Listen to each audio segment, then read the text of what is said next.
5th, 2026 Site Plan Review Committee SPRC subgroup meeting for the Waverly Ridge project.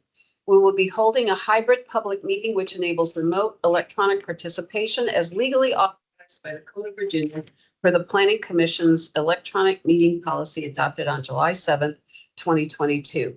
Members of the SPRC subgroup for the Waverly Ridge project are participating both here in person and virtually through electronic means.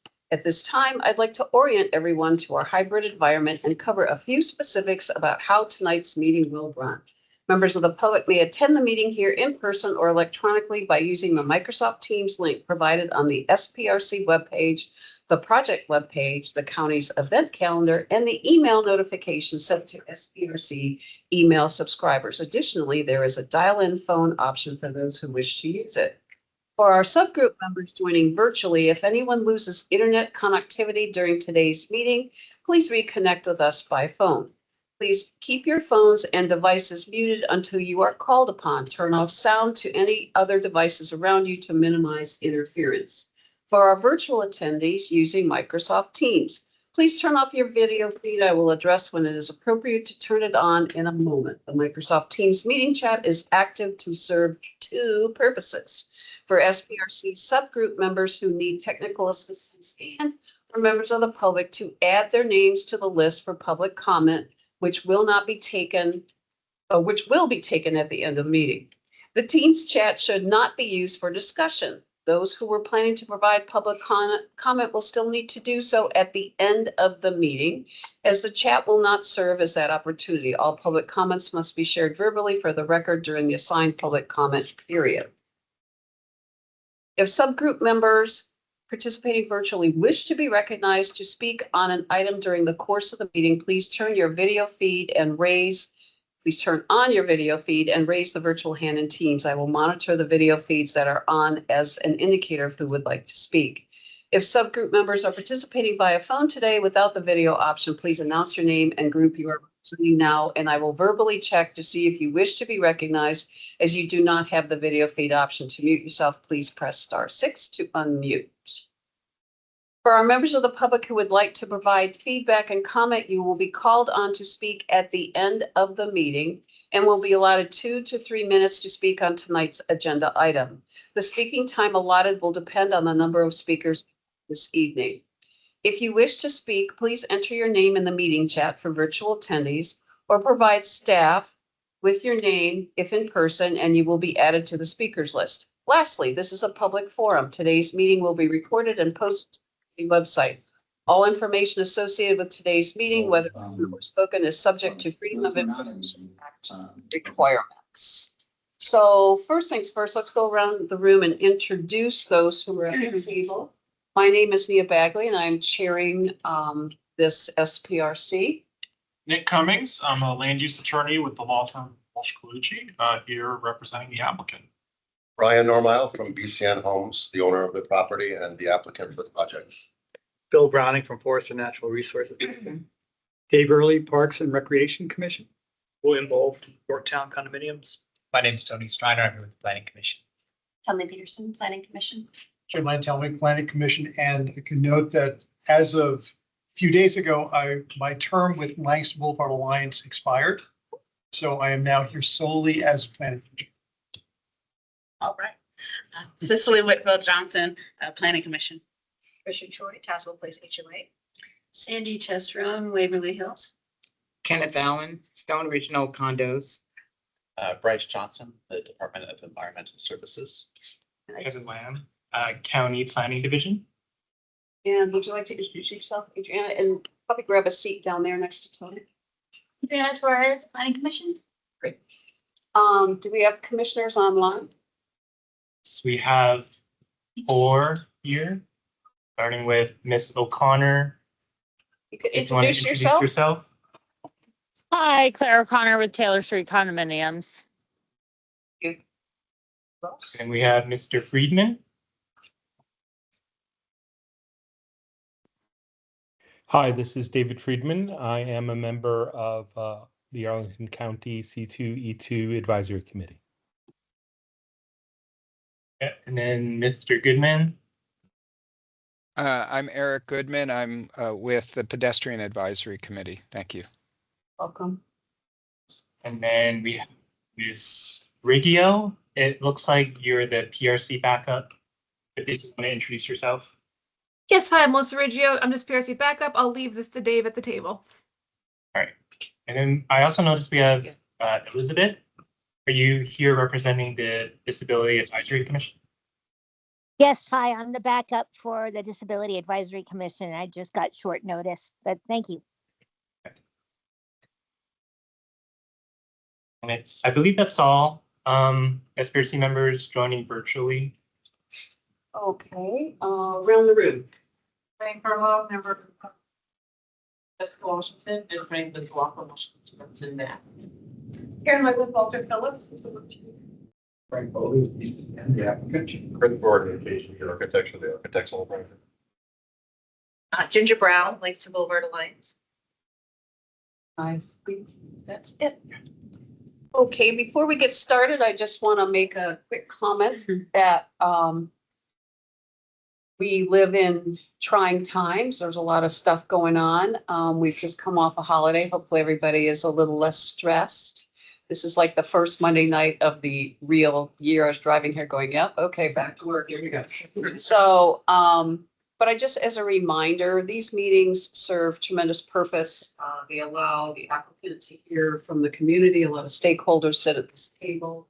While a lot of stressful things happen in life, when we're here tonight, we collectively come together to share thoughtful comments, respect one another's comments.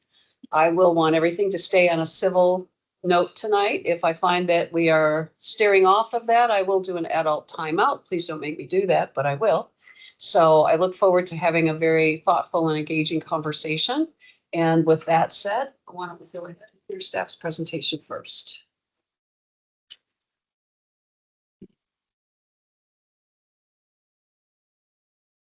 So while I get set up, I also wanted to introduce, there's a few staff members joining virtually as well. We have Chris Kreider with the urban design team. We have Walter Gonzalez with DPR.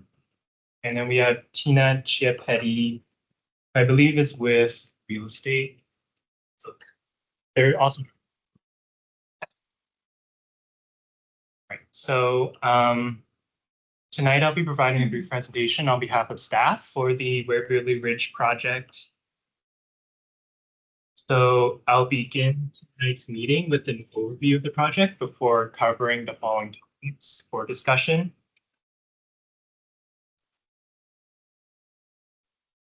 So here is an aerial of the site. It's located at 2134 North Taylor Street, Waverly neighborhood.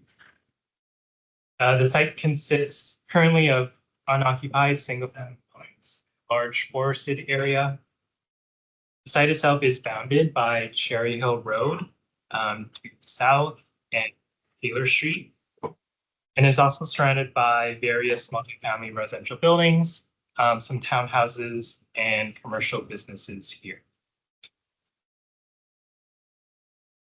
So this application is considered a major site plan amendment, meaning there is currently an improved site plan active for this site.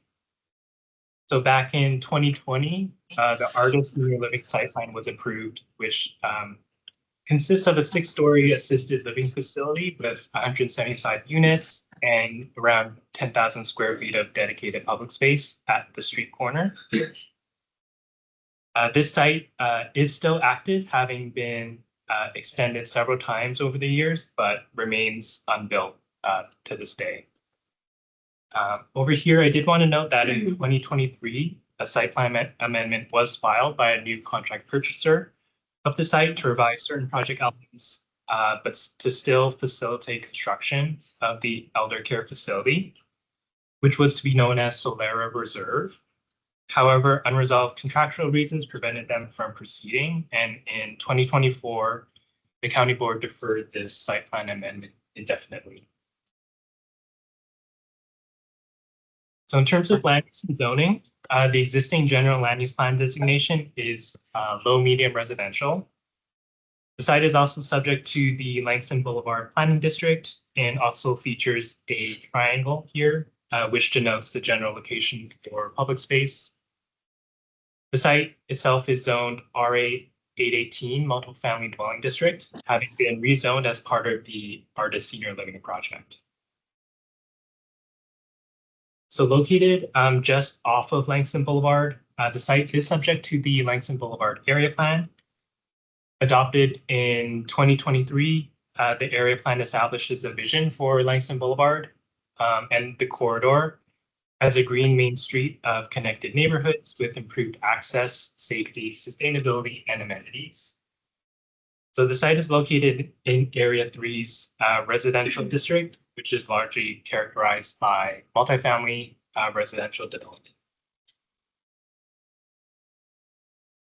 So moving on to the first topic for discussion, in terms of land use and density, the area plan recommends multifamily residential up to 7 stories at the subject site.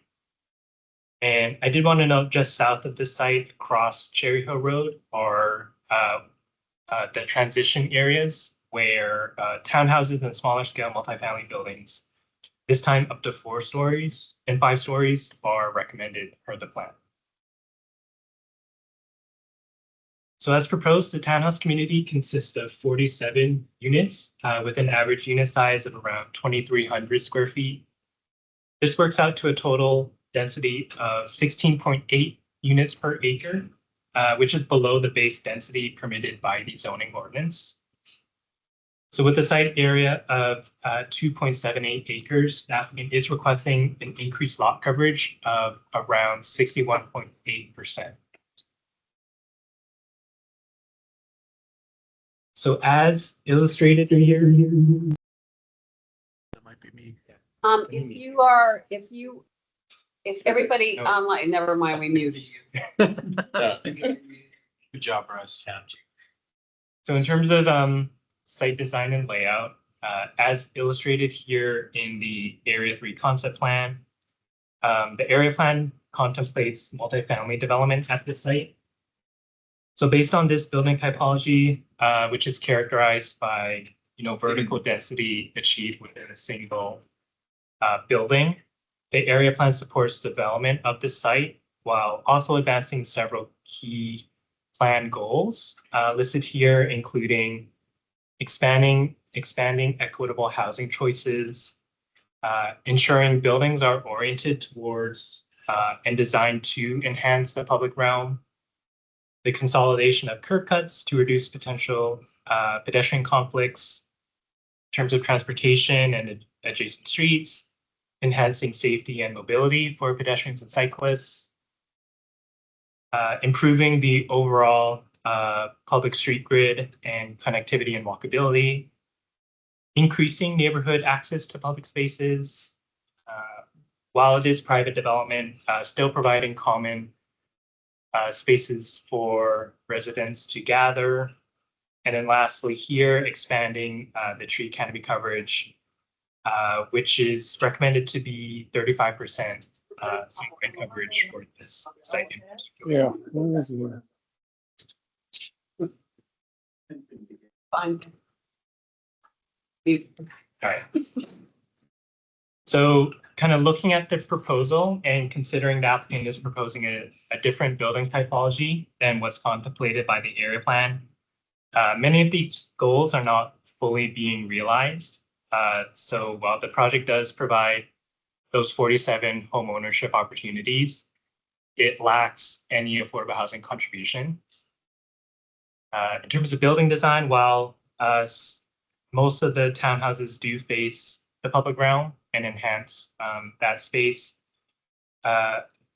these townhouses in particular face kind of the property line and this small buffer area. In terms of site access, the area plan recommends site access to be located here along the western property line. As currently proposed, there are 2 curb cuts here on Cherry Hill Road and here on North Taylor Street, both of which deviate from the recommended curb cut location per the plan. So staff are not supportive of this of the proposed curb cut on Cherry Hill Road, where it's currently located, given MTP policies related to minimizing the number of curb cuts, especially along arterial streets like Cherry Hill Road, and also locating curb cuts where pedestrian volume is the lowest.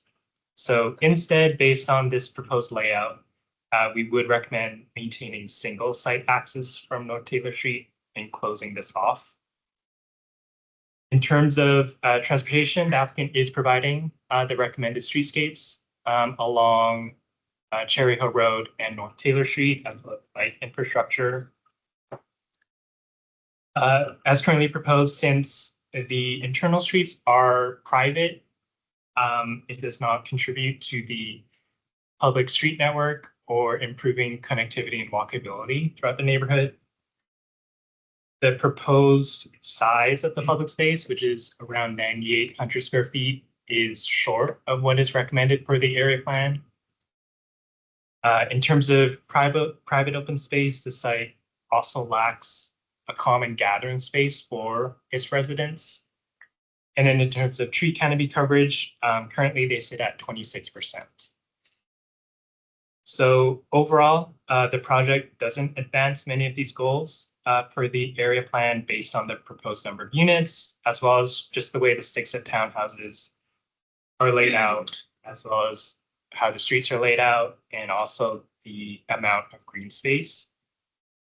Given the inherent nature of townhouse communities, these types of development kind of necessitate increased lot coverage and increased impervious surface area to account for things such as individual unit garage access, internal sidewalks and pathways, as well as surface parking for visitors. So moving on to open space and landscaping, kind of going back to the area plan, it recommends a minimum 20,000 square feet of public space, the majority of which is to be located on the subject site, which is shaded in blue. The area plan also recommends the public space include a hybrid of plaza and park amenities, which basically means a mixture of hardscape and softscape. So these plan views are of the site at approximately the same scale for comparison purposes. So of that recommended 20,000 square feet of public space, around 17,400 square feet is to be located at this subject site and is outlined in yellow here. And then looking at the currently approved site plan, the ARTA site plan, that project was approved with around 10,100 square feet of public space, which is outlined in purple. The project also included around 3,400 square feet of a bioretention area right here, as well as a large 35,000 square foot private rooftop courtyard above the second level. And then looking at the Waverly Ridge project, it includes, again, that 9,800 square feet of public space outlined in purple here. So both Artis and Waverly Ridge do present a deviation from the area plan's recommended size of that public space. So taking a closer look at the proposed public space, the space itself is around 87 feet wide at the street corner here, and then it tapers as it moves along North Taylor Street towards that curb cut. And then in terms of design and programming, it consists of paved pathways, some bench seating here, lawn areas, and then trees and shrubs throughout. And then also beneath the public space is an underground stormwater detention vault at this approximate location. So in terms of community engagement, staff did host an online engagement opportunity, which garnered 136 participants and 641 comments. So both staff and applicant have reviewed the responses, in which most respondents do feel the townhouses are an appropriate use. However, there are mixed opinions on the proposed density, with some advocating for a higher density multifamily building consistent with the area plan. while others believing the proposed townhouse community is too dense and will negatively impact traffic and school capacity. Opinions are also mixed in terms of the site layout and design, with some believing it's well-designed and complementary to the surrounding neighborhood, while others feel the site includes too much pavement and not enough green space. Also, many people appreciated the inclusion of public space, but some commented it's smaller than what is envisioned in the area plan. This summary of responses has been posted to the project webpage, which does go into more detail for each of the topic areas. We also conducted our typical community outreach to relevant groups and promotion methods through various county channels. And then in terms of process, so tonight's SPRC meeting will be followed by a second SPRC meeting next month, which will cover the following topics listed here. And then the public review process will then move towards the commissions and county board meetings anticipated this spring. We can pass it off on to the applicant. Absolutely. We do have a presentation. Again, I'm Nick Cummings. I'm the land use attorney on this. I'm going to first ask my friend and client here, Brian, to introduce himself and BCN. Thank you very much. My name is Brian Normile. I am the owner of the property. My company, BCN Homes, has been developing property in Arlington for 27 years. We've done in excess of 200 residences throughout Arlington. We've done numerous townhome communities. We're very familiar with Langston Boulevard, as well as development on Langston, having developed in partnership with the children's school, build-to-suit daycare about 2 blocks to 3 blocks from this site. We worked successfully with Langston Boulevard Alliance and the neighboring civic groups. We pride ourselves in being a local developer. We are based in Arlington, and actually we'll be moving our headquarters to within 2 blocks of this project and developing another project currently on at the old SE site, about 2 to 3 blocks from the site, where we're going to be opening a neighborhood cafe. That's a little bit about BCN. Our interest in this particular parcel of land, it goes back to prior to when Artis purchased this property. We tried to be the contract purchaser at that point, realizing that this was a premier site for townhouse development. Clearly, the site is underdeveloped as it stands, and we've looked at this for years and followed it obviously through the process, and we're comfortable enough with this site and its use as a townhouse community that we purchased this property. So BCN is not a contract purchaser. BCN owns the property. We're here today with a team of people that are very familiar with this site. They took this site through Artis and through all site plan work so far and got through the approvals. That's Nate Cummings, who introduced himself earlier, from Walsh Calucci. And we have Karen White from Walter Phillips. We have Frank Foley from my team, Chris Gordon, architect, very familiar also with Langston Boulevard, and been on the Alliance for quite some time. And we also have Jessica Washington, also from Walsh Calucci. So thank you very much, and we're excited to present here tonight and work through the process. Yeah, let's go to the next slide, and I'll be walking us through all of this. We are going to address, I think, all aspects of the development tonight, and if there's time for questions on things like traffic and architecture, we welcome that discussion later on, but we'll just have to say, starting with site context. So townhomes are a great transition from denser uses to the north and west of the site. They're also consistent with townhome uses to the east, to the west, and to the south. They're also a great transition from the north side of Cherry Hill Road, which includes 8 to 10 story high density condos and multifamily development, to the south side of Cherry Hill Road, which is townhomes and single family. So our site, I think Kevin located it fairly well. I wanted to note, just south of the Horizon apartment complex, 10 stories tall to the east, 8-story Cherry Hill multifamily building, 8-story Yorktown condos next to us, and to the south, more single family homes, 3 to 5-story condos and apartments. I identify all of this because our proposed community is an excellent transition from the multifamily buildings and the rest of the neighborhood to help complement those uses. The site is zoned RA 818, which would normally permit townhomes by right, but the Langston Boulevard area plan, I'll call that the LBAP for short, added a requirement for site plan approval of townhomes within the planned area. So our team wants to point out, put some context in what Kevin said too, that townhomes are permitted everywhere. Housing is permitted in the LBAP. And while those transition areas might be more appropriate for townhomes, it certainly doesn't mean that they're not appropriate in the areas shaded for multifamily residential use as well. It does explicitly call for, the LBAP does, for housing diversity. And we think areas like this where multifamily transitions to single family are a great fit for this use. Some may prefer a multifamily building, but as I'll be clear today and throughout this discussion, in today's market and for the foreseeable future, multifamily uses on this site and at this location don't make economic sense, and they won't happen anytime soon, meaning that this site would simply sit vacant even longer, or something else would happen outside of the site plan process.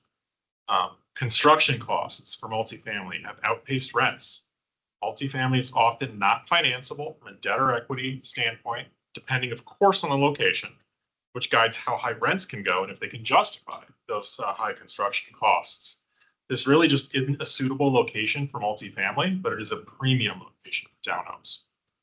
Let's go to the next slide. Existing conditions. I think Kevin described this fairly well. It includes some vacant, dilapidated homes and trees, an excellent opportunity here for neighborhood-oriented housing. And like was described, there have been many development plans pursued over the years, but none of them successfully executed. Let's go to the next slide.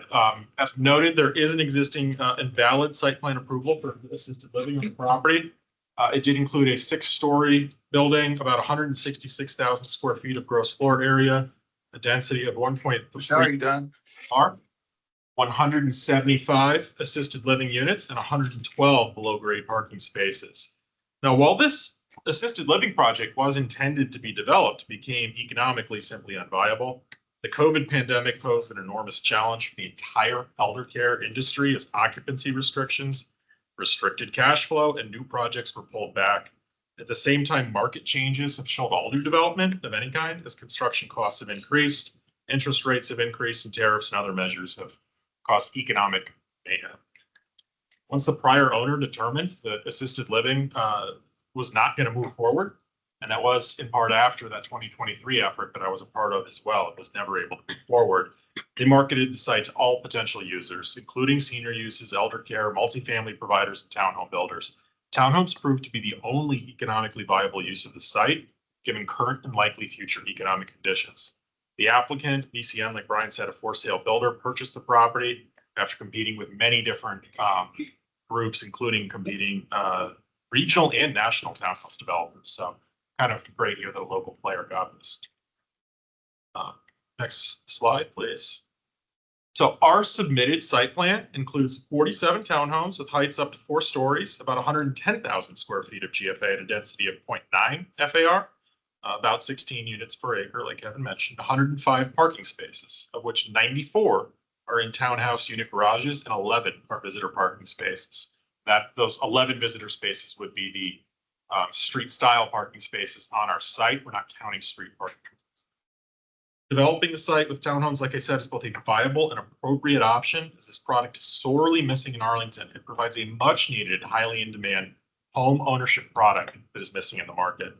It'll fill a critical need. We're going to offer a mix of unit sizes, which means a mix of prices, of course, including family sized units, with fee simple ownership, meaning you buy it like you would buy a house rather than a condo, that fills the gap between condos and existing and new single family. Single family at this point, we're looking at $3 million for 3 to 4 bedroom sized homes. The proposed townhouses are comparable to the size of a single family home, a smaller one, of course. It'll be less than half the square footage, but hopefully closer to less than half the price. Of course, that'll depend on the market when they are built. Let's go to site improvements. Next slide. Thank you. This development will provide significant improvements to the site and the surrounding neighborhood, and that includes 26% tree canopy coverage spread throughout the community. That provides all units with landscaping and shading along the frontages, both internal and external to the site. That exceeds the Chesapeake Bay requirement of 15%. Dozens of trees with shrubbery and ground cover plantings will be provided as well, both inside the community and along the public right-of-way, all consistent with the LBAP recommendations. Now, as part of the site plan process, we're also providing significant community benefits as site improvements that were approved in the artist site plan and maintained in our less dense proposal, including 3,000 square feet of our site is dedicated as right-of-way for the completion of North Taylor Street. That improvement, which I know is important to some of the neighbors here, is a new parking lane, sharrows for a bike lane, street trees, tree pits, sidewalk, and street lights. This is going to allow for legal street parking, an improvement over the current condition where vehicles park on the side of the road where there is no legal parking, end up potentially blocking the street or creating a pinch point where vehicles can only travel one way. The street is going to function much better now. These new spaces, like I said, not counted towards our visitor parking. On Cherry Hill Road, a new bike lane, bike racks, street trees, tree pits, a widened sidewalk, and tree lights, or street lights, excuse me. Tree lights were past Christmas. A striped crosswalk is well installed at Cherry Hill Road in the North Taylor intersection. Stormwater management, biofilter planters at all units to collect roof runoff, and Karen is here to talk about stormwater as much as like a major stormwater detention vault that meets county requirements and will serve the entire site. We retain the public open space approved in the artist site plan in the same location as the corner. The open space, and I'll discuss it more in a moment, has been redesigned to better relate to the corner and to provide open space that reflects the goals in the LBAP, especially since the LBAP came after that original open space was designed and approved consistent with the artist project. You can go to the next slide. We have a chart. This is hard to read from here. Certainly, if you want to pour through this or look at the slides, it can be some great reading. This demonstrates that we're very close to the artist's approval in many relevant ways, though we're significantly less dense, which I think is going to be important for a number of factors. But one of those is transportation. Let's go to the next slide. Okay, so transportation. We just heard about curb cuts, so I really want to highlight this for a moment. We went from 6 curb cuts on Cherry Hill to 1. We only increased the curb cuts on North Taylor Street, which is obviously a side street with far less traffic, from 0 to 1. These are significant improvements to all modes of transportation, including pedestrian travel in and around the site. I'll note too that, understanding Kevin's comment, I think it's reasonable to propose 1 curb cut on a major street frontage for a townhome community, but maybe that's just me. Reduced density, of course, means less impacts to traffic on this neighborhood road. That includes multiple modes of transportation, including bicycles and walking. The trip generation numbers, which you can see some of in the table that we provided, just drive a 50% reduction from the approved plan. So our traffic impact is significantly less than the approved site plan that could be built today for an assisted living facility, which is obvious when you think about, well, the employees, the number of residents, the number of people, just be significantly higher with a building of that size. The inclusion of public open space, new street and sidewalk improvements on North Taylor, enhanced improvements on Cherry Hill Road, that's all going to add to pedestrian safety throughout this area. Again, less traffic, fewer curb cuts. Let's go to the next slide. Very important for today, of course, is the open space. We are excited to retain what was a critical element of the approved plan and deliver this important benefit to the neighborhood, but we think it's going to complement our community really well as well. The space is in the same location as the public open space with the artist development. It's approximately the same size. The shape and placement of open space in our layout is an improvement, though, over the previous plan.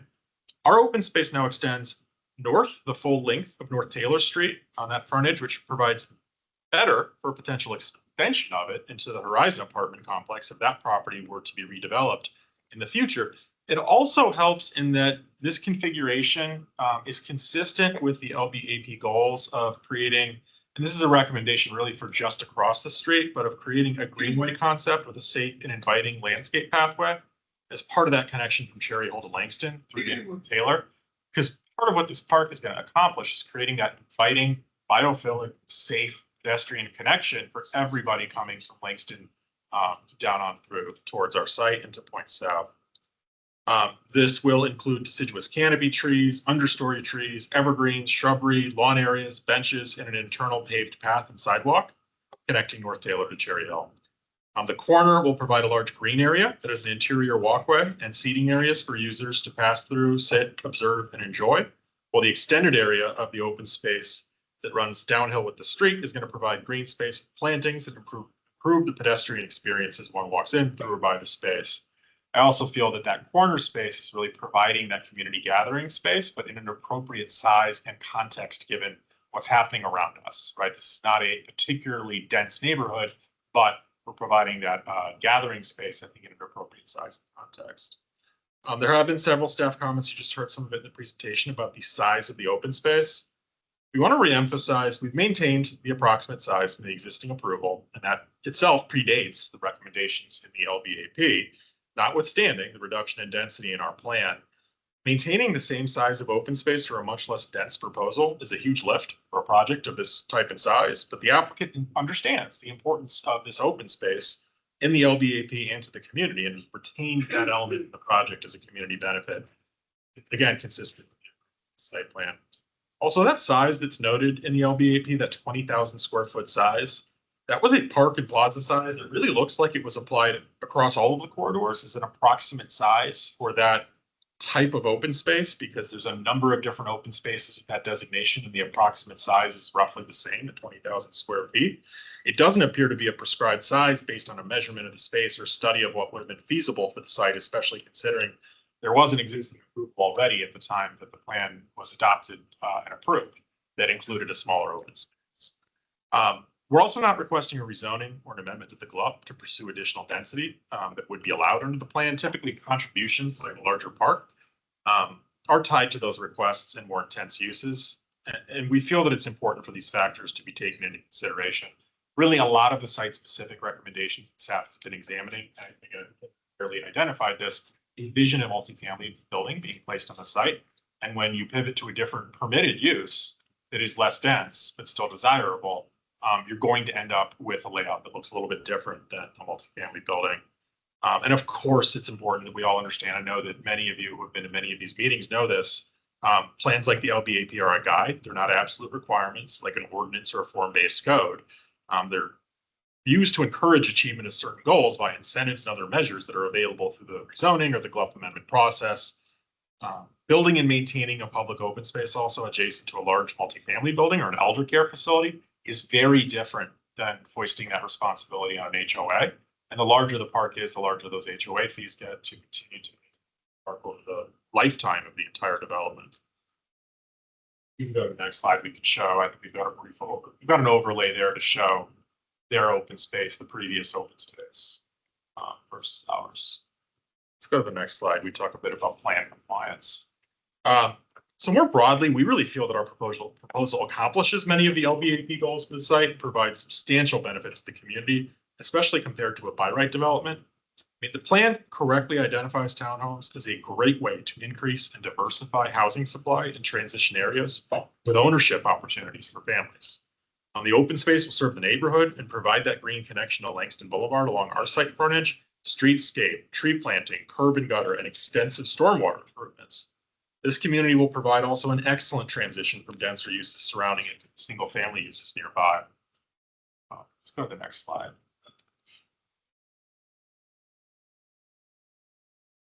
Go to the next one. All right, I did want to mention a bit about design here. These are elevations, and I'm going to show a rendering right after this just to give you an idea of what these homes look like and how they've been designed very thoughtfully with high quality materials, including brick on all four sides, varied architectural elements to create a visual interest, 2-car garages with direct unit access, 3 to 4 bedroom layouts designed for families, and elevator-ready designs for accessibility in some units. We can see the rendering in the next image. There is a rendering. You can see the design, and of course, we have other images.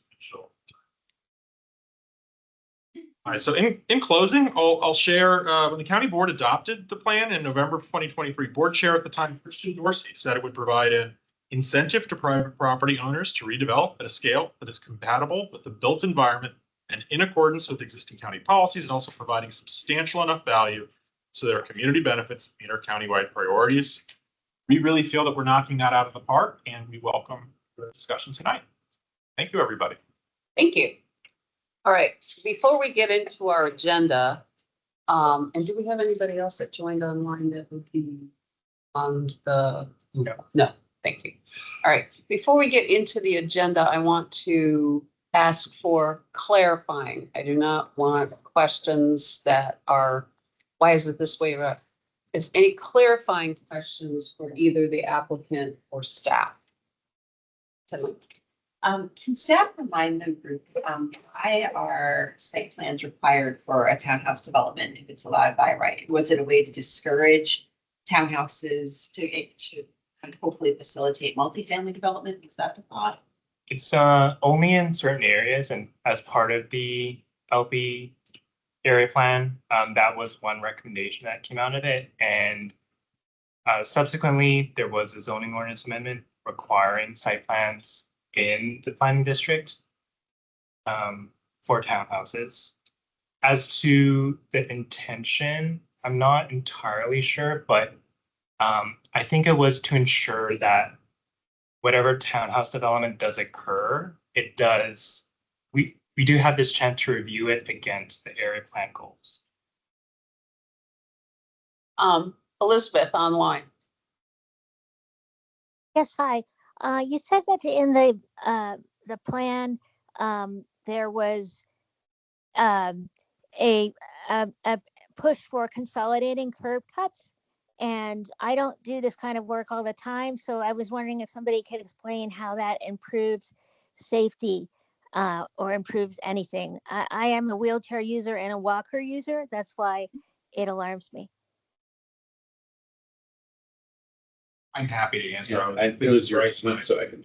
Yeah, so curb cuts, generally, I think the issue is that folks feel if there's a lot of curb cuts, that's more cars traversing over the sidewalk that then can provide a conflict with pedestrians or cyclists. So it's an opportunity for either an incident to occur or for folks who are walking to simply be interrupted in their path. And so the preference is usually to consolidate them or to minimize them, which is why I noted that as a huge improvement over existing conditions. Go ahead. Yeah, and in this instance, when we say curb cuts, it's basically the driveway entrances. So there's a number of driveway entrances today off of Cherry Hill Road. They're proposing one new connection off of Cherry Hill Road for their internal streets. So like you said, that's just less opportunities for pedestrians and drivers to. I see. Okay, thank you very much. Welcome. Jim? Clarifying questions. Are we going by the agenda? Just the clarifying questions for those agendas? Or tonight's, Transportation is the next meeting. Is that It's the correct? next meeting, exactly right. Thank you. On this side? I heard a lot of percentages about tree coverage. I was wondering if you could just clarify what the different percentages meant. 62, 65. So that's lot coverage. Lot coverage is 62% for us, 65% for artists, which is to me practically identical. Tree canopy coverage for us was 26%, and then it was a bit higher with artists. They were planting, they had 32%, but they were planting construction. Thank you. Yeah, which of course is part of each of the areas. Will any of the units or townhomes have elevators? There's the option for that. Some of them are big enough for elevators, and folks could choose to install an elevator.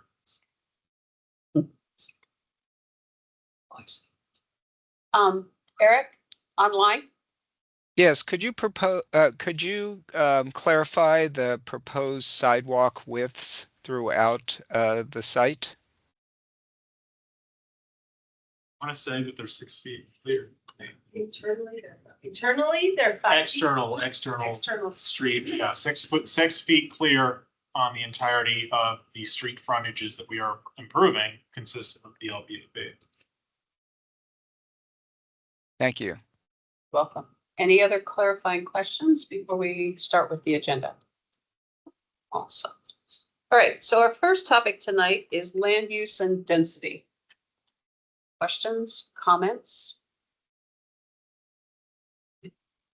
So this is for the developer. So when you all made the claim that this area is not profitable for multifamily buildings, and I look at the picture, it's surrounded by multifamily buildings, I'd like it if you guys could provide an explanation on how you came to that conclusion, because clearly case studies almost entirely around this site.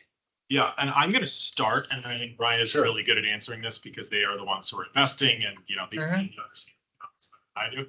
The first thing I'll say is obviously time and the era that we're in is just so critical.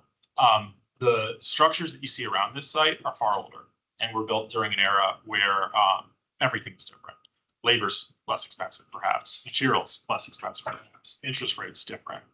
Just a myriad of different economic factors. So when you look at what's happening today, and then likely over the next decade or so, we're going to need a vastly different environment for all manner of housing construction, but certainly for multifamily. Go ahead, Brian. So when we looked at this site was available for purchase for anyone that was out there in the market. And large multifamily developers looked at this site. Townhouse developers looked at this site. And what ultimately comes down to and why the valuation here and why this project needs to be developed as townhomes is very simple. First, to Nick's point, all product type around this building was built probably between the 60s and the 80s. There's been nothing of any size that's been built all along the entire Langston corridor. And the reason for that, and more in particular today, why this is so important, you've got sites in Arlington on the metro corridor right now that are approved for multifamily buildings, tall buildings where you can have economy of scale. The problem with this site is that it costs the same roughly to build a building in Ballston or a building in Clarendon at the metro as it would be to build that same building here on this site. And because of that, the rents really dictate how you can afford to finance and how you can afford to build a building like this. And because the rents at this part of Langston Boulevard, not proximate to metro, not proximate to transportation anywhere near as easily, it basically generates a rent that would be potentially 30% less than you might get at a metro site. So when you look at the economy as a whole, we have site plans right now that have been approved that cannot be built by anyone. And that's why you're not seeing sites like the Silver Diner site and some of these premier sites that are approved and have sat vacant for years. The economics don't make sense for a site like this to build multifamily. You just can't. And they haven't. You can't get enough to generate what it would cost to build a building. Just as a follow-on, I mean, we're also concurrently going through the site plan process for the Walgreens site, which is multifamily. So do you just think that they are not pursuing a great business opportunity? You just differ about like the way to make it profitable, or do you feel like this site is different than that site?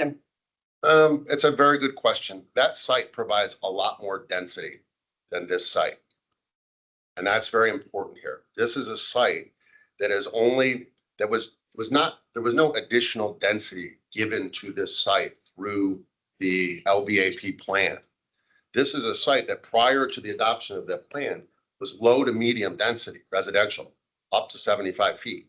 This plan was subsequently approved post Artis's approval, but there was no additional density given here. So the reality for a site like this to make sense, you would have to have 12 stories of density here. Yeah. And that's why Walgreens, much more compact site, but the height is much, much taller, and your proximity to metro is obviously much, much better. And It's a much more that's the walkable Walgreens site. that's across the street from the Italian store giant, et cetera, all of that. Because I think that shopping center is probably going to stay long term now, but I have looked at that occasionally, and developers had thought that was actually a site that might even be able to sustain steel and concrete construction because of its particular location, closer to the corridor, right? But also close to the highway, which helps. It's all location. It's about like how much rent can you project that you can charge, and how confident are you the numbers will get there to then justify the construction cost. One challenge, too, I'll briefly speak to it about the LBAP, and hopefully I say this accurately, but like, if I were to pursue a multifamily building on this site, there's a myriad of challenges. They start with the size of the building to get to enough gross floor area and enough units and enough rent to justify the construction cost. So you're talking a very, very large building for the site within the height limit. You then have to park it, which is also difficult. It almost certainly has to start happening above grade, wrapped. So you're going to consume most of it that way. To get to those density numbers, you have to upzone to CO 1.5. You have to ask for the Glove Amendment to upzone you as well. You have to provide 20%, I think really up to 30%. There's like 20% at 60% AMI and 10% at 80% AMI in affordable housing to make that jump, which is another huge give. And so at that point, it's just, I don't think anyone even brought it to an investment committee at that point. I did talk to multifamily developers who were looking at the site, but between all of those extra layered on commitments and the costs and just the huge critical mass that you need to get on this site, and it would end up being a lot of units on one parcel at one time for this location as well. So it just, nobody was willing to make that bet. Adriana? Yeah, looking at the plan, I noticed that there was really no private green space for each unit. And the beautiful thing about townhomes is even though it's a small private space, it isn't a personal private green space. So I'm a little concerned about the density you're putting in a lot of townhomes, but you're not providing the space of green space for the public, but also just taking it away from the person that's purchasing the townhome. Is that something that you can look at? So I guess I just kind of a little bit disagree because I think that our open space is fairly close in size to what Artis was providing. I think that the members of this community have great access to that. There's a lot of landscaping throughout it. There's not larger fenced in backyards or something like that associated with these units, but we are also trying to provide, like I said earlier, as many units as we can, both to, provide homes for families, but also to finance and allow for the project. The density overall is less than what would even be permitted by right. It's just the challenge of placing townhomes on the site.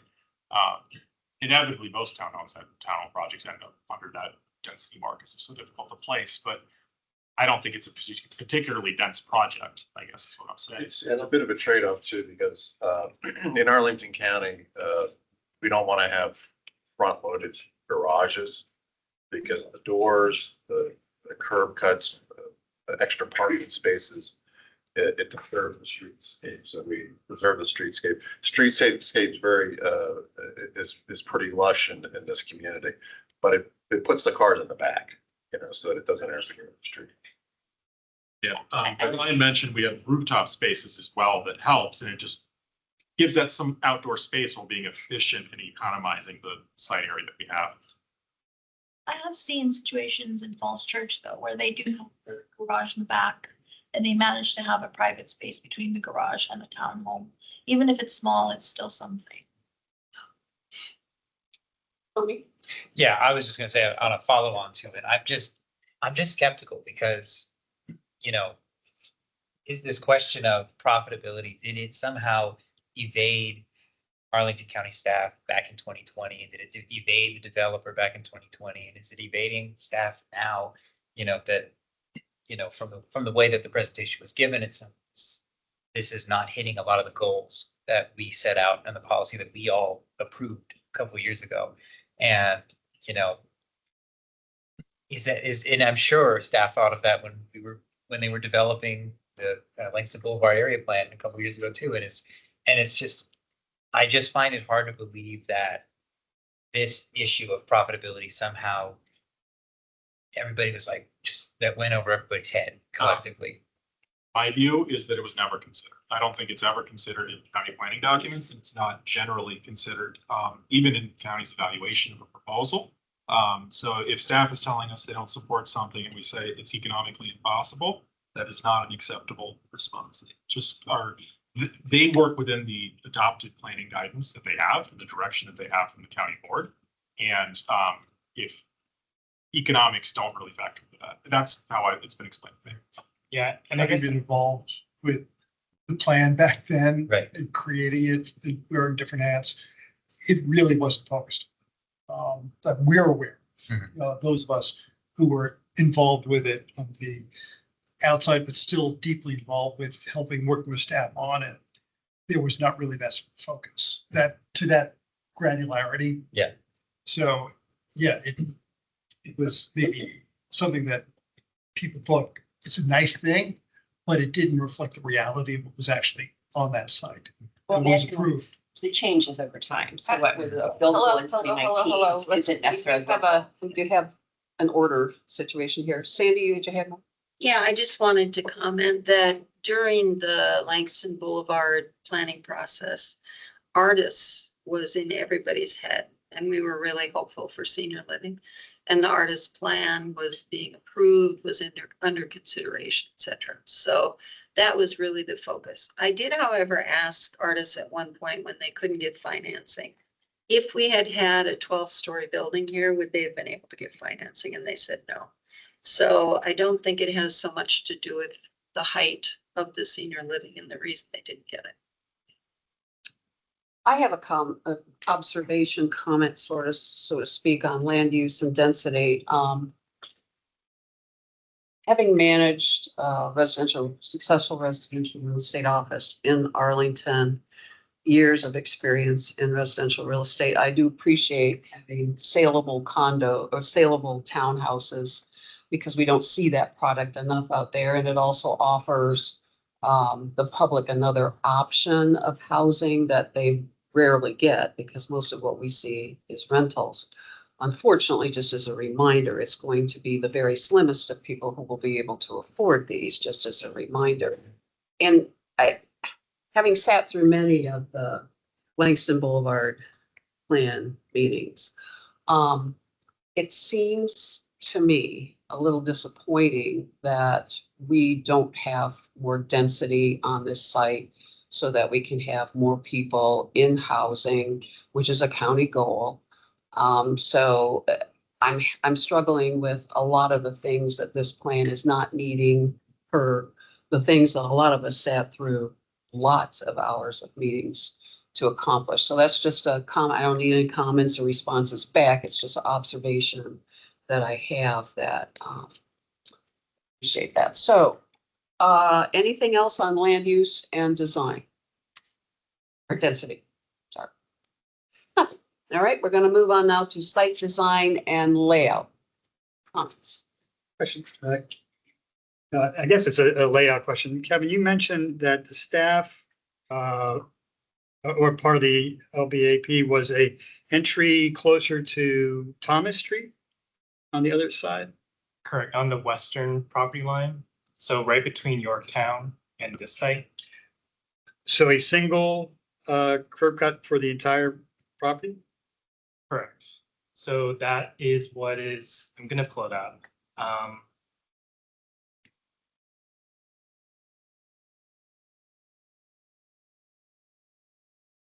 And the question would be, what is the benefit of that? What is better to have it there than the proposed center? So the idea for it to be located here, partly because the single multifamily building would take up kind of the middle of the site. It was recommended to be located along the western property line, and also shared with Yorktown, provided that ever redeveloped, so you could have this one consolidated shared curb cut between the two properties that they can use. And this single site access kind of leads to the back, to the rear. And then there was also contemplated a three-way here connecting to Thomas Street. And what the plan doesn't recommend is the curb cut on the street.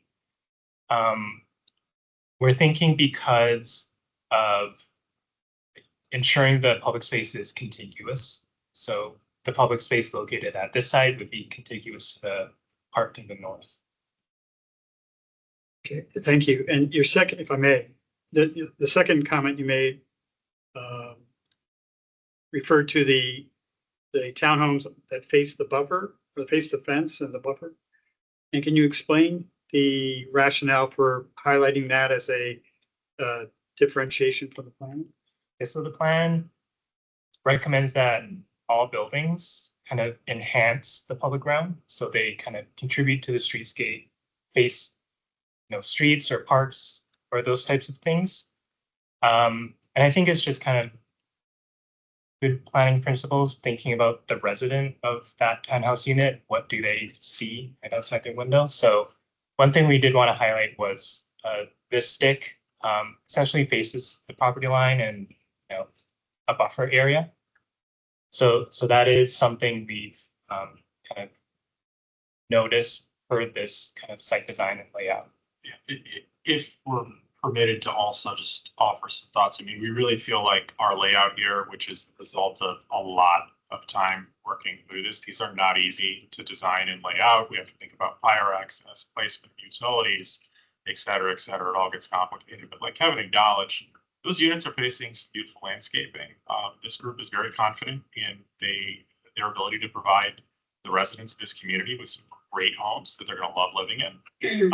And we feel like it is very appropriate in a townhome community to have some units that are facing some landscaping. The vast majority of the rest of the units are street facing or facing the open space because they're creating that urban edge that the LBAP calls for, and along that park, obviously, as well. So, yeah. On the access issue with Yorktown, so we've heard two things. I mean, maybe closing the curb cut at the center or combining a curb cut with Yorktown. It's just unrealistic for us, both from a layout perspective, but also from working with Yorktown, which is of course a condominium, anticipating future redevelopment of a condo that would require unanimous support of every single owner within the building. It's difficult for us both to reach any sort of agreement with them to use that or have some sort of future plan for how they could redevelop, or even to just believe the likelihood that might ever happen. I mean, redeveloping a condo is a difficult thing to do because of that permission structure. Hold on, Joe. I do see online, Waverly Ridge resident. If you are not on the SPRC roster to be part of the table discussion, we would want you to put your name in the chat and we can call on you at the end of the meeting and you can offer public comment. It can come as a question and we will get it answered. But the comments at this point are limited to those who are actually stakeholders at the table. Jim. Yeah, would the fire department allow a single access point to this whole development? Do we know that? Would that even have been allowed? We would do it as a practice just because of that, just the fire access point of view. We haven't checked it. Because I would think that'd be a fairly fundamental thing to the design. It wouldn't be a good fire department would veto it if you only had one. And as far as it having further down by Yorktown, certainly I can see why that'd be predicated upon a large multifamily building, a big building taking up most of the site. But now that the applicant is moving the access on Cherry Hill to line up with Utah Street, doesn't that make more sense? Because you have two streets coming in right, it makes just simply a full intersection rather than having yet another intersection further down Cherry Hill Road.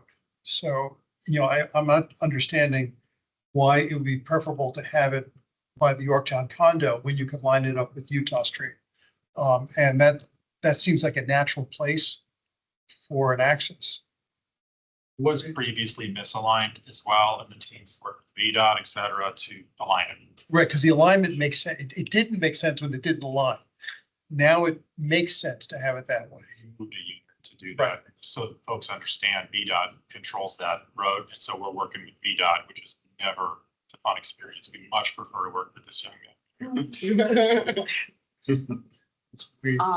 We feel your pain.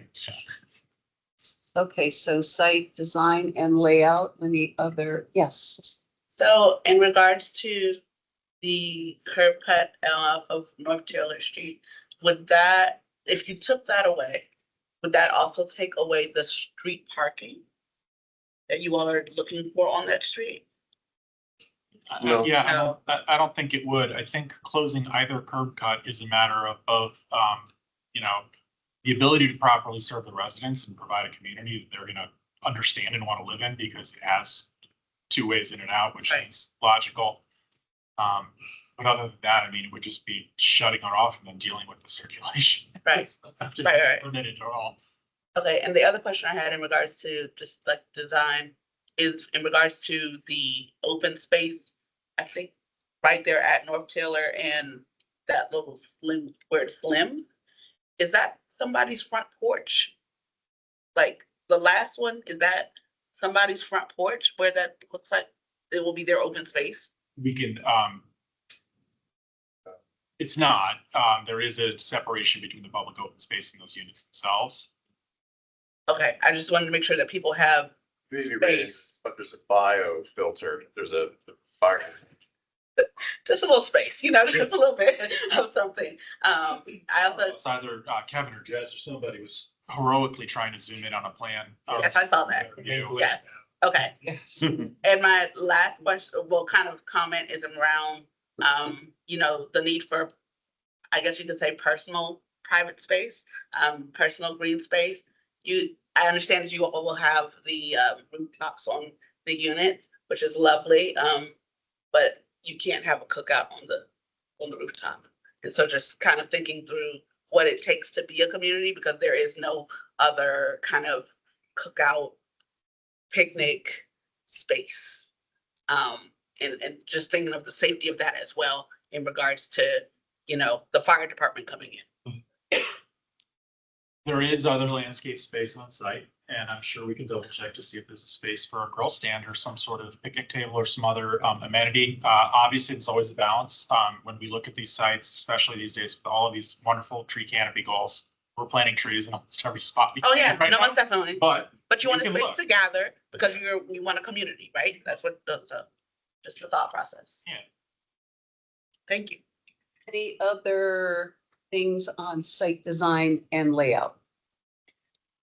Yes, Adrian. If, seeing projects where the townhomes face each other, I know that you have renderings along the major streets. However, I don't see any renderings of the townhouse inside, which worries me a little bit in terms of, will the design decrease if it's not on a major street? Because obviously they're not going to be as pricey. They don't have enough space in front of them. So I would wonder if that's something you can think about. Yeah. I'm sure that we could show more perspectives. And one thing I want to emphasize, Chris can speak to it, but they are all four sides, right? With masonry and whatnot. And so sometimes, especially in places that aren't Arlington, you might see townhomes where just the front is nice looking and then all the cheap siding is everywhere else that maybe people don't see as much. We're not doing that here. And we have a variety of different materials on each of the buildings, so they're distinctive. There's also gonna be a different bay windows and options for having a terrace off the back as well. So I guess I would just say is, I understand that it's an option, because an option means it costs more money for the person that's purchasing the unit. And so a lot of times people won't pick that option, and then the community is stuck looking at the most simplest facade with very little windows, even if it's just brick. There are other buildings and people that are going to be looking from all sides. So if you could take that into account, because we do see the beautiful corner rendering, but what does the back of it look like? Yeah, but that's a good point. And I bet that in our submission, we have elevations for every single side of these units. To the extent there's optionality, I think it has to do with like window design and like placement of bedrooms. It's a smaller tweak for optionality. What you see, what's nice about the site plan process for all of you in the public is what you see is supposed to be what you get. And so in the 4.1 with those elevations, we're tied to those when they go to build, and the county's going to check and make sure. I think Chris Kreider's on the line. He does this. He checks the materials to make sure that they match up with what's in the plan. And so the four sides of these being designed is reflected in our documents, but we can show more on that too. Thank you. Any other questions, comments on site design and layout? All right. So then let us go to open space and landscape. Jim. Yeah, could we go to page 10 on your slide? Or slide 10? Yeah, I'm wondering why this little strip is no longer a part of the public. I mean, since it is less than what Artis was doing, why is this being taken away? I mean, it seems sort of inconsequential, but it doesn't make a lot of sense. And the same with little bump out here. Why are we losing that? I don't understand it. And what is this over here next to this building? Why couldn't those be part of the public open space. This is great. I think this is a real improvement because it does extend down Taylor, that green ribbon. I think that's wonderful. And this makes perfect sense here, but I don't understand this, I don't understand this, and I don't understand this. So All right, we should be able to answer those questions right now because we know every inch of this. Yeah. I think one thing to note at the corner now, that's really kind of comes down. So to be clear, from the new property, the dedication to that, we'll call it that orange shading, that is all public sidewalk easement. So you have a public sidewalk, you have dedication, a public sidewalk easement, and then the open space easement. And to be honest, the pink versus the orange, or the red versus the orange, is really just how the easements were laid out. It's still physically a public space. It's just, is it labeled sidewalk or open space? We could even get into the situation, should all of Taylor Street just be public open space versus public sidewalk and utility? So I think it has the same function of the public, this public sidewalk and that. but presumably it's concrete rather than grass or, a tree. True, yes. Yeah, it's the streetscape. And I mean, we wanted to try to compare apples to apples. And so we were looking at the actual open space dedications, not starting to add in streetscape, et cetera. I will say that in past experiences, when looking at the size of parks, particularly, historically in our records, we include the streetscape often in the size of a park. I remember this specifically from that park because I chased down all those easements and nothing added up. And then we added in all the sidewalks that suddenly everything did. So often we do think about open space that is on these frontages to include that area. And obviously, if we add all of that up, it starts to get a lot closer to 20,000 square feet, especially when you think about the 3,000 square feet we lost to widen the road as well. There was another portion of this. So narrow little strip. The strip, we can take a look at it. So what happened, where the cursor is there, that's where the transformers are going. So if you see the new rendering, so there's a wall there. So basically, we just don't have the wall in the. I mean, transformers, I get, that. But yeah, this exhibit I see, it looks just like blank. You're right, but that other little strip there just doesn't make any sense to me. Why we lose that? We could just, I mean, it's really just how we just laid the dimensions from the building. Okay. Yeah, when I'm taking the strip, this member goes all the way. It's not just the transfer, it goes from here up to here. Why do we lose that? Or at least up to here, why do we lose that? We can just take a close look. So question about the entrance into the site on Cherry Hill Road. On the staff rendering, there are 3 trees lining both sides of the alley, but on the applicant one, it only shows 3 trees. So just wondering, would love 3 more trees if you do have this curb cut, which I'd be fine with 1 single curb cut on North Taylor Street and then fill that in green space, more trees. That would help you get your percentages up. But in the very least, having trees on both sides of the street is what I think the staff plan shows. So I can give a little background information of why. So we have submitted to VDOT, just so everyone's aware, and so we've gotten our first round of comments. And one of the VDOT requirements is a 30-foot wide driveway entrance, where we previously had 23 feet wide. So that's where that landscape strip of trees, right? So unfortunately, we had to widen the entrance, which is why you'll now see there's only a sidewalk and at the landscape strip street trees on the left side. It's because of the requirement to have the wider. And this was their applying. 30-foot entrances, could the North Taylor's entrance be the 30-foot one and this one's a smaller one? No, so North Taylor isn't VDOT. And also it's every entrance. It's not like one or the other. What I found particularly frustrating, bring this correctly about this with VDOT, was they were imposing a suburban standard for the width of the entrance, but they have a different standard for urban and they wouldn't apply it here. So in Tyson's Corner, so VDOT and Tyson's has an agreement to these urban standards, but since there's no agreement between the county and VDOT for that type of line, they could only go to the standard. Okay, so that's something the planning commission could consider on our lobbying agenda for next. Just why we push for VDOT to give it to us. I promise that I will reach out to some folks. Okay. And the Cherrydale plan is Hold on a under second. the VDOT urban design standards. Cherrydale plan. Clarifying question. I thought that was going to be a curb cut, and now it's not going to be a curb cut, so why is the street relevant at all? It is. I thought it was not going to be. Our proposed plan has a curb cut and entrance on Cherry Hill. I said earlier, we're reducing it. I was talking about there's like 5 driveways. Okay. Six. Thank you. Who else had a comment? Yes. Just one, and I don't want to get in the way of the trees, but I have some concern around the the Cherry Hill Road oh Lord have mercy, you know what I'm talking about. The entrance and exit from there, can you see around that? Is a question that I have. Is the ability to see around that on both sides, especially if there's not going to be a light there or anything along those lines. That's a concern. Vision triangle. So there's the site distance triangles and site distance profiles that Arlington requires and VDOT requires. And so the big discussion is going to be actually the street trees.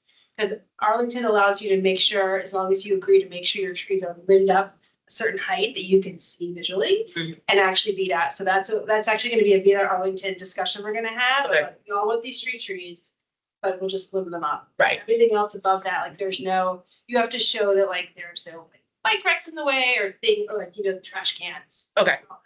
Thank you. This is a really good time for people to reach out to VDOT and complain and get something new within the next year, because there's a huge change of the guard and there are multiple folks that all of us can contact and start complaining too. So just since we're not meeting the tree canopy goals for the site yet, have you considered green roofs? I know you can't put a tree on a roof, but I think we can sometimes consider shrubbery and things like that towards tree canopy goals. So it would be kind of cool to have, rows of green roofs that could coordinate together for like the, twice a year maintenance. And like a hose bib on the upper balconies or patios. Yeah, I'm not saying that's feasible, but that's certainly something like when it comes to something like that, we'll at least investigate it and give you a real answer. I do feel like our tree canopy coverage is pretty good here.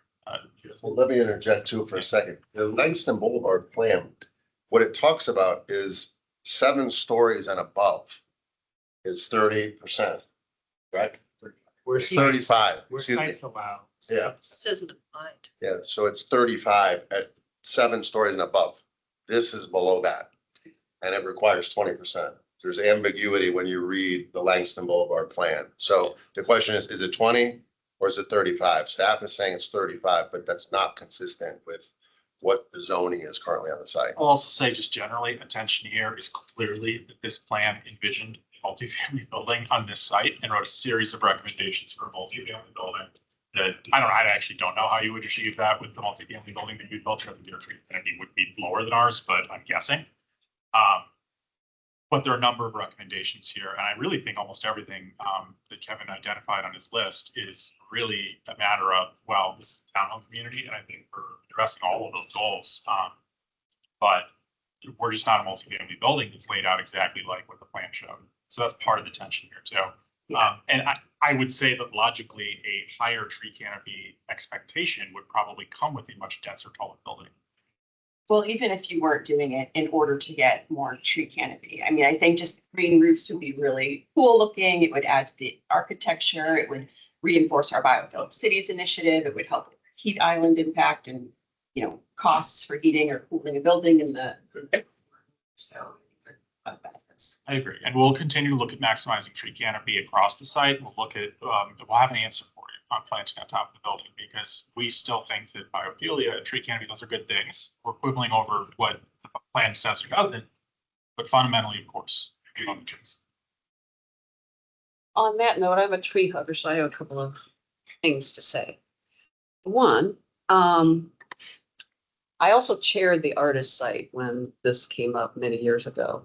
And one of the reasons why we all agreed to a smaller than what was recommended open space on the corner was because they had a huge sort of central courtyard with all this other stuff that residents would be able to use. So I still am struggling with the size of the open space here. I think it could be better. I don't need a response on that right now. I'm just saying. Because this I know will come up. The landscaping, I'm assuming will all be natives. Thank you. And shade trees, native shade trees. Yes, okay, great. And common milkweed. I'm just saying. Well, and again, you know, I mean, some people laugh about that, but the reality is, had it not been for, they should name a park after him. Oh, Seriously. He's been doing it since the 80s. I've Yes, seen I mean, records. he's brought, you know, elevated, you know, monarchs, which is It's an fantastic. example of effective public advocacy. Exactly. So also to Chris, when we walked the site on that very cool day, and we were looking at these older homes and people lived there were lives there. When I chaired the artist site, I don't remember a whole lot of historic with that, but Chris and I were talking about maybe there should be a plaque there, just sort of someplace on the site about a little bit of history. And in fact, a neighbor, when we were on the walk there, did come to me and say, there's possibility that there are native artifacts in that site. Did you say that? I can't remember. All of us were so bundled up. By then I was frozen. So I have broached this, Chris, with Kevin. Kevin is also already talking to Historic Affairs about it. So more to follow on that, but I thought that that was a great thing that was brought up. Another thing that was brought up, I believe, by William, and I hesitate to even bring this up because I also love wildlife. There's apparently a tremendous amount of wildlife that has now called this place home, including, and please do not hurt them, a fox den, you know, some other things that are, I don't know how you feel about fox. I think foxes are fantastic. I have also, so we have to be very humane and very careful here. And in fact, I did broach this with Kevin. Kevin is talking with DPR about this so that we can, should this be approved, you know, there can be humane relocation and things. So I think it's important that you recognize this. I don't want to call attention. Please, some idiot, please don't go out there and try to hurt or take pictures of these creatures. You know, they're living in peace right now. So I just wanted to follow up because those things were brought to my attention when we were doing the walk out there. Any other things on open? Yes, Sandy. Just to follow up on that, so Waverly Hills had an agreement, Nick probably remembers this, with artists because this is possibly a site. So I've talked to Brian and Frank about when they do construction, if they would give us a shout out so that we could observe and see if there are any archaeological artifacts that come up and they could hopefully stop to allow us to do something about it. So just everybody's on the same page about that. Historical. All right. I do see a hand up online. Elizabeth? Yes, hi. This goes back to, I think it was slide number 1 or 2. So but it was talking about how your plan diverges from the Arlington County plans. And one of them was that you weren't going to be able to have any affordable housing. Was that correct, or just not as much as affordable housing as the plan recalls for? And if you're not able to have any affordable housing, what is the justification that you're going to provide to the county? Sure. So the artist's plan was at a density that would require what's called a base affordable housing contribution. And so had a expected cash contribution to the county to earn base density. If you are under a 1 FAR, which we are, the county does not require that. And that's based on state law. We're also not asking for any bonus density here, which is typically how you would otherwise see folks earn density by providing either on-site units or a contribution of some sort. Instead, we're providing a number of community benefits, including the park, but we're not earning any density for them, just complying with some plan goals. So in this situation, it's both the confluence of planning, the use type, and almost simple economics that we're simply not expected to or required to make any sort of contribution here. there are, like I said, a myriad of other public benefits. One thing I'll say, these townhomes, size helps determine, square footage really helps determine what something's worth, right? So a single family home, the big new ones, $3 to $4 million. These townhomes at 1,800 to 2,500 square feet are significantly smaller than many of your new single family homes. It's certainly still big enough for people to enjoy living in. That enables folks to then have an ownership opportunity in Arlington at a significantly lower price point. I agree 100% with Ms. Bagley that, everything is too expensive right now. It absolutely is. And that is true across the region, across the country, and really across the world.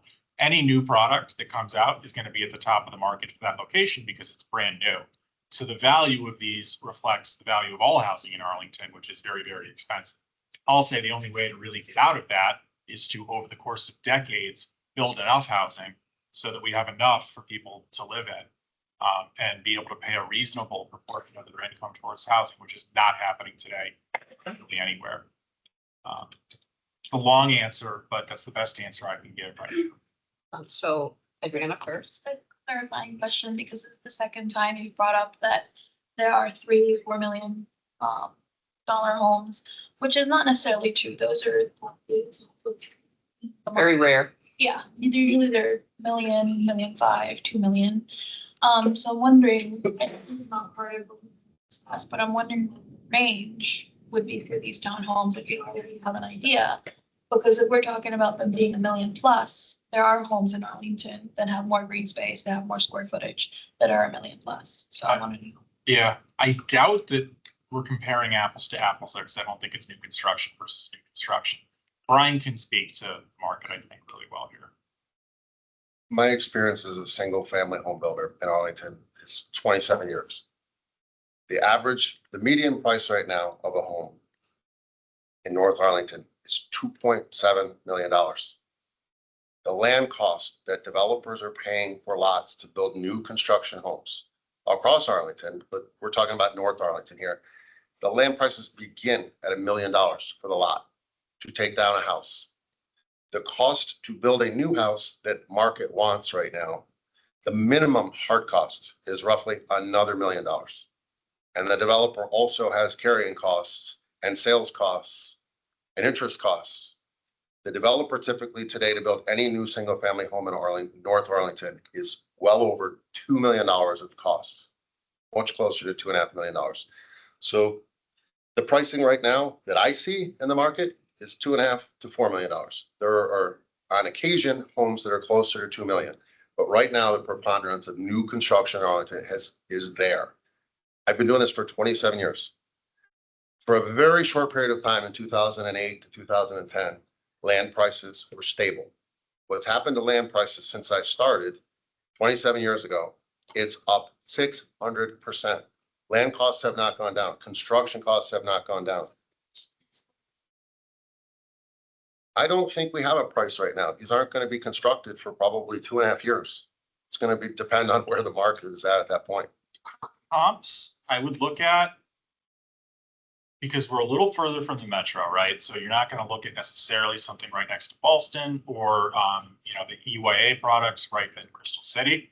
But if you look at any brand new townhome development that opens up maybe last couple of years, it's going to give you a pretty good indication. I would not be surprised if these are somewhere in the 1.5 to 2 range, but it'll just depend. Okay. And I'm just guessing based on knowledge of the market in general, nothing specific to our project. I mean, looking at exact comps in the market, because that's what we do. We build townhomes. We're building townhomes in South Arlington. We're building townhomes in North Arlington currently. The size of this current townhouse right now in closer to metro locations at 1,800 square feet is roughly 1.4 to 1.5. It's not closer to 2 million. It's closer to 1.5 million. That's what the market is right now. BCN developed a project that we completed sales on last year in Ballston, a very close walk to metro location, unit size identical to where we are here, construction quality identical. And these units sold for roughly 1.5 million. So that's really where your market is today. My concern is we are building these new construction homes for a a million plus. But what's happening is people don't stay there. They end up selling it within 3 to 5 years. And that's not the Arlington that I know. The Arlington that I know is people buy a house or a condo and they live there because they have the benefits of the schools, community centers, the parks. But if they don't have a house where they feel comfortable in and it's too expensive, and I understand that you have to make a profit, but if the design involved more amenities for the people there, I wouldn't be as worried. But the design is lacking many things. And on top of that, the price is going to be probably at the top of the market value. So it's fine. I understand what you're saying, but that in the long run is going to affect the community. What we find in our community is we're finding 75 to 80% of the residents that are buying into our projects are Arlington residents. So what this project ultimately creates is an opportunity for everyone from move-up families to age in place and people that want to sell or downsize from having that lot and that land. I found in our last project, we had 20% of the buyers were moved down buyers that wanted to age in place in new construction. So what we see is this project opening up opportunities for a lot of different Arlington residents, from people moving down, people moving up, and allowing 47 new opportunities for residents here in Arlington. System. One of the reasons I got to join Planning Commission is because affordability is my heart. And I live in the South Arlington neighborhood. We're seeing some gentrification like nobody's business. But I think one of the things that you all could possibly look into, and we understand the rules, we understand the law, we understand all of those pieces. But one of the things that you could possibly look into is something along the lines of what they did with the Carver homes, and working with the county through the county's first time home buyer program, and how that you all could collaborate to work with the county to figure out how people could afford these $1.5 million townhomes. I think that's just a thought. It's just something we're throwing out there, or I'm throwing out there to think about how we can, because the word equitable in your presentation is not it's not true. When you think about the equitability of Arlington County, that we're using equitable in a false tense, and we have to be very, very cautious of how we do that. Yeah, and I think we'd be happy to talk with the county about any programs they have available to help people buy product. I mean, that would be fantastic. If there's anything the county can do to help. Okay, thank you. That's all. Should I say yes? Just one last question on open space. Nick, I thought you said the HOA would be responsible for maintaining the public space? Is that publicly owned, Yeah, privately owned, public open I space? could offer to dedicate it to the county. They would never take it. We developers and property owners maintain open space throughout the county as part of this incentive zoning process. Thank you. Any other comments, questions about open space or landscaping? Okay, so I think what we need to do is go to public comment. And I believe we have, We have 2 currently signed up. And each speaker has 3 minutes for their public comment. so Ginger, would you like to speak first? Sure. So just a few quick things. I just wanted to reiterate when we were going through Plan Langston Boulevard that this project and this parcel was an approved site plan.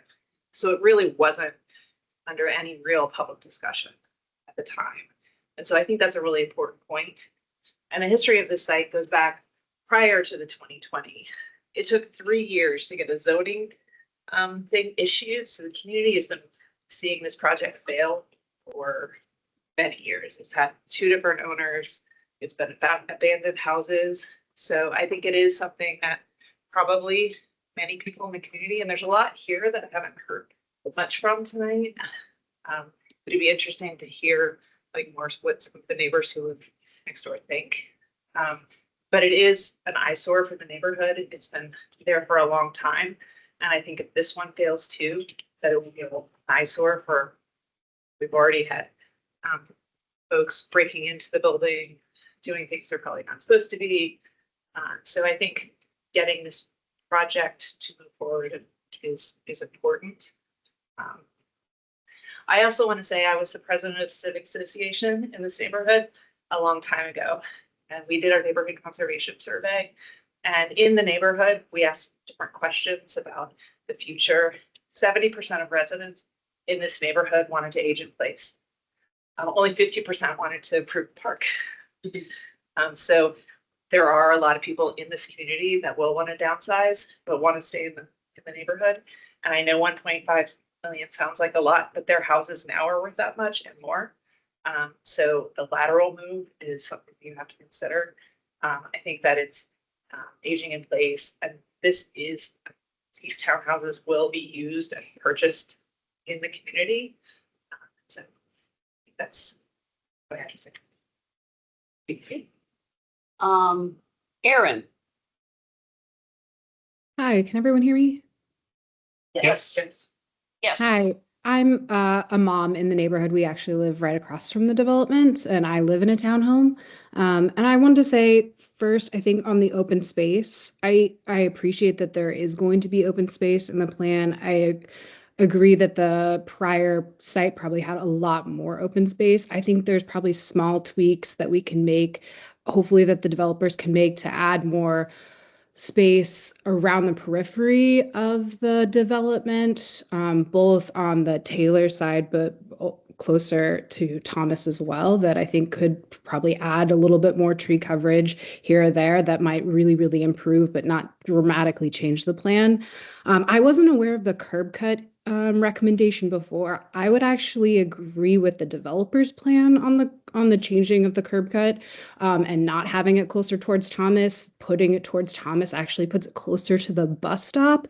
And I believe Yorktown, the condo building there also has a driveway, and it's actually bad sight lines. If a bus is there, it's actually harder to see. And I think the plan that the developers have to move the curb cut, I think actually makes sense. As someone who takes the bus every day and walks around the neighborhood with our two small children, I think that makes more sense. I think I had one question, and apologies for not raising this a little bit earlier, but in looking at the plan firms, some of the different sizes of the townhomes, I know that the developers said that each townhome would have a 2-car garage, but in some of the plans, it looks like they are smaller, and it doesn't seem feasible to have 2 cars in some of those. So I think maybe being more realistic about how many cars you could actually have in that. As a mom who has to get strollers and 2 kids in diapers out of the car, I think it's probably not realistic to think that some of those townhomes could actually feasibly have 2 cars that you could get little kids out of. So if their plan is to try to support families getting into these townhomes or folks that are aging in place, being more realistic, because I know that will impact parking, and I'm sure that will impact a lot of the residents around and their parking as well. So those are some of my comments and questions. But again, thank you for having the open dialogue, and apologies, it's my first time doing one of these, so thank you for your indulgence. Thank you, Aaron. I don't think we have any other public speakers. So what I'm going to do is let's go around the table once, including those who are online, who are stakeholders. And any final comments, last things, Adriana? I think I said it. Okay. Tony? I've also said my piece. Hi, yes, I'm just representing Yorktown condominiums. I think as a whole, we do agree that this is an improvement from the elderly residential that was going to take place there. We are concerned though about the property line that butts up against. And again, like we also, I think, agree that the curb cut on the property line should not be there, and more closer down toward the line.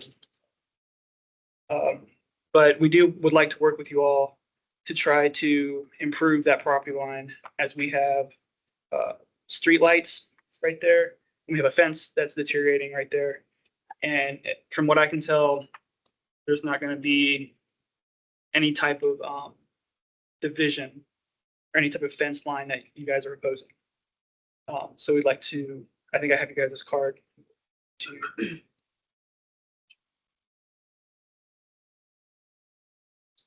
I appreciate the history that multiple people gave on the 20,000 square foot open space from the prior site plan through the Langston Boulevard plan to where we are today.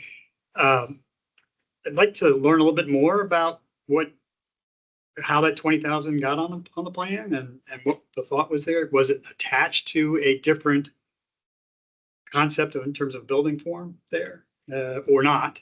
But that's just something perhaps we could follow up on. Yeah, we can definitely follow up. You know, even though the plan kind of came after Artis and Artis proposed 10,000 square feet, the plan recommended more than that. There's that interesting like interplay between, you know, even though Artis was already approved, why did the plan recommend a bigger one? So we can definitely follow up on, you know, the intentions for that recommended size. So as a forestry guy here, I haven't heard what we're gonna do about the existing trees on the site now. I don't expect an answer right now, but that's something that's I'm curious about. I don't think we're able to save any of them. Kind of makes sense. Have you been to the site? Yes, I did that cold winter walk and I tried to look. at them. Obviously, some of them are already dead or invasive or whatever, but They're- yeah. right. yeah. There are a few big old trees on that site. Generally speaking, with infill development in Arlington County, there's usually at least one that we're losing that is set. So, Stanley, we'll start down there and come this way. No, nothing additional. Thank you. Jim? Nothing additional. Cecily? If we're gonna have it for people moving into aging place, then they need elevators. That's all I'm gonna say. Yep. Hi, Tricia Choi from Tasman Place HOA. I also wanted to echo the concern raised by the member of the public about the townhomes having sufficient parking, and you know, that does may potentially overflow into the community, particularly our community and Utah Street directly across from this planned project. So we just want to make sure that you know, we have a dialogue with VCN and ensuring that, you know, the townhouses have sufficient width in their parking garages, particularly some of those smaller homes, to accommodate 2 cars. So we see some overflow issue. So, and hold this thought, because SPRC number 2 will have transportation, Yes. parking, like that. So hopefully you can join us for that. Yes. you're also welcome to bother them. I made them promise me today that those garages are more than enough for 2 cars. Okay, perfect. Sandy? On behalf of Waverly Hills Civic Association, I am expressing our strong support for this application. We worked on this for 6 years with Artis and with Solera. So that was very frustrating. We wanted senior housing and we couldn't get it due to financing. But we are getting townhouses, which we feel are a compatible land use and keeping, very much in keeping with our neighborhood's needs. I also believe that the plan is creative. I like the symmetry of the entrance and the fact, like Jim was saying, that it's across from Utah. I think that's a very positive thing. I wouldn't want to see it farther down because of the bus stop. I think that would be complicated. I think the contemporary architecture is attractive. The whole thing about the open space, just to clarify that, we always talked about 10,000 square feet in Plan Langston Boulevard. And when the Langston Boulevard area plan was approved, it was 20,000 square feet. That was never discussed during the process. It was always 10,000 square feet because that's what Artis was proposing. And we were so grateful. I personally have not seen many townhouse developments with privately owned public parkland like that, which this will be. So we were very happy about that. I know we're not talking about it tonight, but we're very happy about the stormwater, which I think we're talk about next time. Yep. I do think there's sufficient on-site parking, 2 spaces a unit plus visitor spaces plus on-street. And I'm hopeful that we do have that sensitivity towards the archaeological observation. So we very strongly support this application. So, Kenny? I'm Kenny Allen. I represent Stone Ridge Knoll Condos, and we are to the east of this land and the proposed development. First of all, I guess I'd say I can't add much more than what Sandy has said. She's done a very good job there. And from what I've heard from our community, there hasn't been much comment actually, overall. I think we do support it. There has been some concern about suspicious activity going on Taylor Street and in that blank space, because there is all the houses are unoccupied. So we have had a couple of reports in the community about that, like, oh, what's going on over there, basically. And so we do also, as far as I can understand from what I've heard from the community, from our community, I think we all support the proposal as well. And if I hear more when I report back, I'll let you know. So before I get to the online folks at the table, we do have the addition of another public commenter. So Hannah, you've got 3 minutes. Yes, pardon me for coming in late with the public comment here. A question. I was excited to hear that the units are going to be, some of the units will be elevator ready. And I just wanted to ask, part of my assumption is that buyers will be able to buy these as they're being built. And my question, and for one, correct me if I'm wrong on that, but second part of that is, if a buyer is buying them during the construction process, will they have the option to customize their unit with additional universal design principles? For example, like lower counters, shower bars, things like that. Would they be able to work with you in the building process for that?